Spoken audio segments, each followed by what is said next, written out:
छात्रों, जैसा कि हम लोग भली बात विदित है कि दुनिया के साथ हमारे देश और प्रदेश में भी वैश्विक महामारी कोविड-19 जो है बड़ी तेज़ी के साथ फैल रहा है। इसको दृष्टिगत रखते हुए हमारे प्रदेश के मुख्यमंत्री माननीय योगी आदित्यनाथ, माननीय उप मुख्यमंत्री श्री दिनेश शर्मा जी एवं माध्यमिक शिक्षा विभाग के मुखिया शिक्षा निदेशक विनय कुमार पांडे जी व अन्य हमारे संयुक्त शिक्षा निदेशक श्री प्रदीप कुमार पांडे जी, हमारे जिले के मुखिया जिला विद्यालय अधीक्षक श्री शौकीन सिंह यादव जी और हमारे विद्यालय के प्रधानाचार्य श्री रघुवीर सिंह जी के सहयोग से वर्चुअल क्लासेस व्हाट्सएप ग्रुप के माध्यम से ऑनलाइन कक्षाएं प्रारंभ करने का निर्णय लिया गया है, जिसके तहत आज दिनांक 20 अप्रैल 2020 से ऑनलाइन कक्षाएं प्रारंभ की गई हैं, जिसमें विद्यालय स्तर पर प्रधानाचार्य की अध्यक्षता में सभी शिक्षकों के साथ एक ग्रुप बनाया गया है, व्हाट्सएप ग्रुप। दूसरा व्हाट्सएप ग्रुप सभी शिक्षकों का बनाया गया है और शिक्षकों ने अपनी कक्षाओं के छात्रों के व्हाट्सएप ग्रुप बनाए हैं, जिनमें एक विद्यालय की समय सारणी तैयार कर कक्षाओं को प्रारंभ किया जा रहा है। इसी परिप्रेक्ष्य में कक्षा 12वीं विज्ञान वर्ग के ग्रुप में सभी विद्यार्थियों और उसमें पढ़ाने वाले सभी शिक्षकों को जोड़ा गया है। आज मैं सक्सेना प्राध्यापक जीव विज्ञान राजकीय कॉलेज शाहजहांपुर जीव विज्ञान की कक्षा 12 की कक्षा ऑनलाइन प्रारंभ कर रहा हूँ। इस संबंध में छात्रों, सबसे पहले हमें ये जानना जरूरी है कि हमें इस सत्र 2020 और 21 में क्या क्या पढ़ना है। जीव विज्ञान के संबंध में सभी छात्रों को यह बताना चाहिए। सबसे पहले हम एक नोटबुक बनाएंगे और उस नोटबुक पर जो भी पाठ्यक्रम ऑनलाइन पढ़ाया जाएगा उसको विधिवत नोट करते चलेंगे और कोई समस्या आएगी तो व्हाट्सएप के माध्यम से या फ़ोन के द्वारा वार्तालाप करके उसका निस्तारण समय समय पर करते रहेंगे। आज हम इसी संबंध में आपको पाठ्यक्रम नोट करा रहे हैं, जो सभी विद्यार्थी अपने उस पर नोट करेंगे। हमारा पाठ्यक्रम कक्षा 12 इंटरमीडिएट जीव विज्ञान के पाठ्यक्रम में वो 5 इकाइयों में बांटा गया है। पहले हमारी इकाई है जनन। छात्रों, इकाई का अर्थ होता है कि उसमें आने वाले जितने पाठ हैं वो सब उसी से संबंधित होने चाहिए। जैसे कि पहला हमारा पाठ है जनन। जनन का अर्थ होता है प्रत्येक जीव में अपने समान संतान उत्पन्न करना। संतान, छात्रों, सभी जीव संतान क्यों उत्पन्न करते हैं? ताकि हमारे जीवन की निरंतरता बनी रहे, माने हमारे जैसे जीव हैं वो आगे भी बने रहें और समाज सब बना रहे, संसार बना रहे, दुनिया बनी रहे, चलती रहे।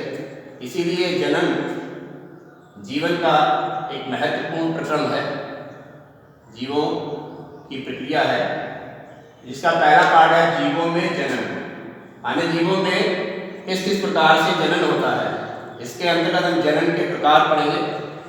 जनन के 3 प्रकार होते हैं।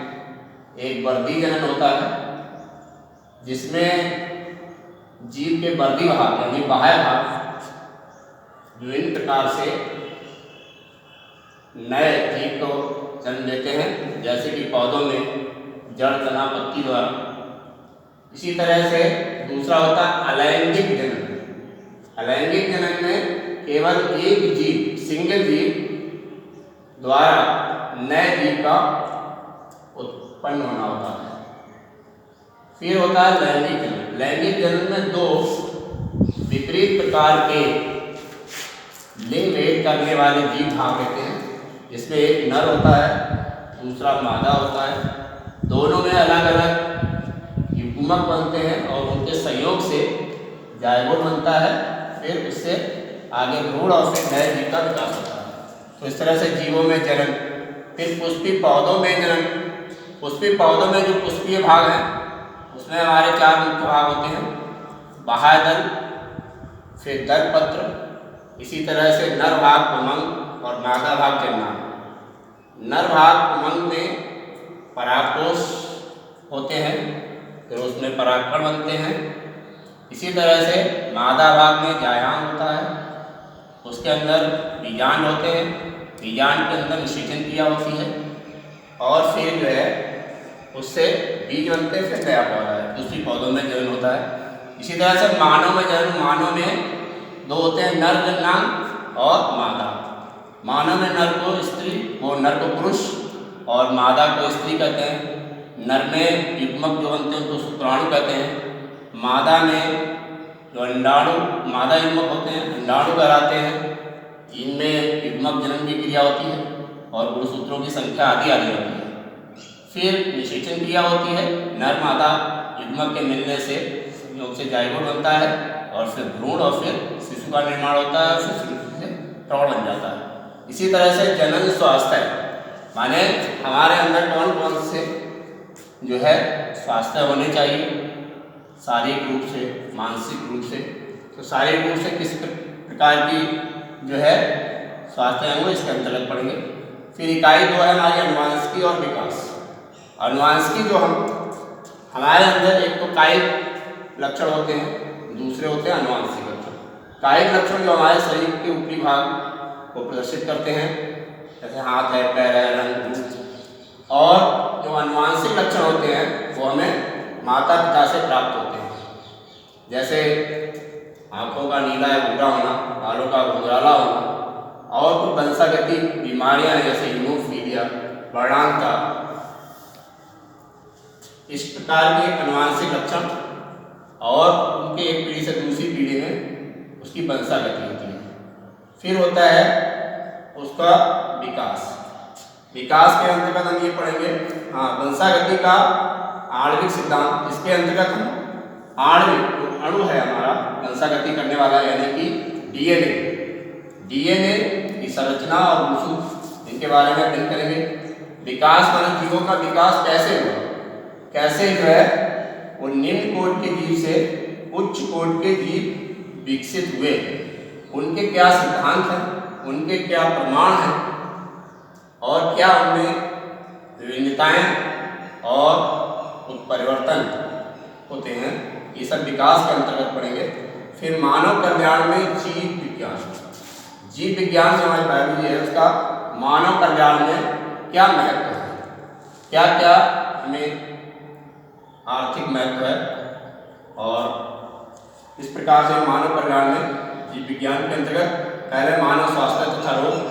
हमारे अंदर कौन कौन से रोग होते हैं, चिकनगुनिया है, टाइफाइड है, मलेरिया है। इस प्रकार के रोग क्या होते हैं, उनके लक्षण क्या हैं और उनकी रोकथाम और चिकित्सा किस टाइप से करेंगे, ये इस पाठ के अंतर्गत पढ़ेंगे। खाद्य उत्पादन की वृद्धि, जो हमारे विभिन्न प्रकार के खाद्य पदार्थ हैं उनके उत्पादन में क्या कार्य नीति अपनाई जाती है। जैसे कि हम एक बीटी एक बैसिलस थुरिनजेनेसिस एक जीवाणु होता है, उसके जीन्स को सब्जियों में या फलों में इंट्रोड्यूस करके इस प्रकार का जीन उत्पन्न करते हैं कि वो उनको कीट इत्यादि ना काटें और वह स्वस्थ रूप से, तो उनको बीटी बैंगन, बीटी कपास, इस टाइप की सब्जियां और फल वगैरह उत्पन्न किए जाते हैं। मानव कल्याण में सूक्ष्म जीव, माने सूक्ष्म जीव मुख्य रूप से जीवाणु है, उनका या विभिन्न प्रकार के कवक है, उनको वो किस तरह से मानव कल्याण में लाभदायक होते हैं। जैसे हम लोग जो सिक्का उपयोग करते हैं वो भी हमारे जीवाणु लैक्टोबैसिलस से तैयार किया जाता है। इस टाइप से सूक्ष्म जीव जीवाणु इत्यादि हमारे जीवन में अनेक महत्व। हमारे एंटीबायोटिक जो कि जीवाणुओं को नष्ट करने में ही उपयोग की जाती हैं, वो उसी प्रकार के जीवाणु से तैयार की होती हैं। तो इस प्रकार से मानव कल्याण में सूक्ष्म जीव। फिर जैव प्रौद्योगिकी बायोटेक्नोलॉजी, इसका बहुत ही महत्व है आजकल। जिस तरह से हम एक घटिया लक्षण को अगर क्रिएट करना चाहें बॉडी से, तो उसके जगह पे क्या होता है कि अच्छे गुण वाला जीन्स जो कि डीएनए का एक भाग होते हैं, डीएनए पर पाए जाते हैं, तो डीएनए हमारा लक्षणों को कंट्रोल करता है। तो उसमें घटिया क्वालिटी के लक्षण को करने पर हम क्या करते हैं, जीन्स को चेंज कर देते हैं। ये टेक्निकल पद्धति है जो कि अपनाई जाती है। तो इस तरह से बायोटेक्नोलॉजी के अंतर्गत हम ये अध्ययन करेंगे। पांचवी इकाई हमारी पारिस्थितिकी है। पारिस्थितिकी मतलब किस तरह से पर्यावरण के विभिन्न जो घटक हैं, माने जैविक और अजैविक। तो जैविक घटक माने कि जो जीव हैं, जीव जंतु, पेड़ पौधे, उन पर पर्यावरण कारक हैं, जो ताप है, नमी है, जल है, वायु है, इनका क्या प्रभाव पड़ता है, ये परिस्थिति के अंतर्गत आएगा। इसमें जीव समशिष्टियाँ हैं, पहले जीवों की क्या क्या जातियाँ हैं, और जातियों के बाद उनकी क्या जनसंख्या है, समशिष्टि माने जनसंख्या। फिर पढ़ेंगे पारितंत्र। पारितंत्र का मतलब है इंटर रिलेशनशिप बिटवीन बायोटिक और एबायोटिक, यानी जैविक और अजैविक कारकों में परस्पर संबंध दर्शाने वाला तंत्र जो है वो पारितंत्र कहलाएगा। इसमें पारितंत्र पढ़ेंगे। फिर जैव विविधता, इसके अंदर विभिन्न प्रकार के जंतु और पौधे पढ़ेंगे, उनकी संख्या, उनमें क्या भिन्नता है, और फिर उनका संरक्षण, किस तरह से उनको बचाया जाएगा, यानी कि जो लुप्त हो गए हैं या लुप्त होने के कगार पर हैं, उनकी हम संरक्षण कैसे प्रदान कर सकते हैं, उसकी क्या क्या विधियाँ हैं। इसमें मुख्य रूप से एक एक्स सीटू विधि और इन सीटू। इन सूटी माने जिनको प्राकृतिक हैबिटेट में रखकर ही उनको सुरक्षित किया जाता है, वो इन सीटू विधि, और एक सीटू उनको दूसरी जगह पर ले जाकर अगर उनका संरक्षण करते हैं तो एक्स सीटू, ये मुख्य विधियाँ इसमें पढ़ेंगे। फिर पर्यावरणीय मुद्दे हमारे में पर्यावरण किस प्रकार से हमारा दूषित हो रहा है, यानी कि प्रदूषण क्या है और उसके विभिन्न प्रकार क्या हैं, अम्लीय वर्षा क्या है, ग्लोबल वार्मिंग क्या है, इन सबको हम पर्यावरण के अंतर्गत पढ़ेंगे। तो छात्रों, ये है आज का हमारा पाठ्यक्रम, जीव विज्ञान का पाठ्यक्रम, जिसको हम इसी क्रम से इकाई और फिर पाठों के हिसाब से आगे पढ़ाते चलेंगे। कुल हमारी 5 इकाइयाँ हैं और 16 चैप्टर हैं। पहली इकाई में 4 चैप्टर हैं, दूसरी में 3 चैप्टर हैं, तीसरी में 3 चैप्टर हैं, चौथी में 2 चैप्टर हैं और 5वीं में 4 चैप्टर हैं। इस तरह से कुल 16 पाठों का हमारा पाठ्यक्रम है, जिसको हम क्रम से पढ़ाएंगे और कल हम जो है इसी को कंटिन्यू करेंगे। तो सभी छात्र जो है उसके नोट्स बुक एक बना लेंगे और उस पर ये नोट करते चलेंगे, और जो समस्या होगी वो वार्तालाप के माध्यम से या वाट्सएप के माध्यम से जो है हल करते रहेंगे।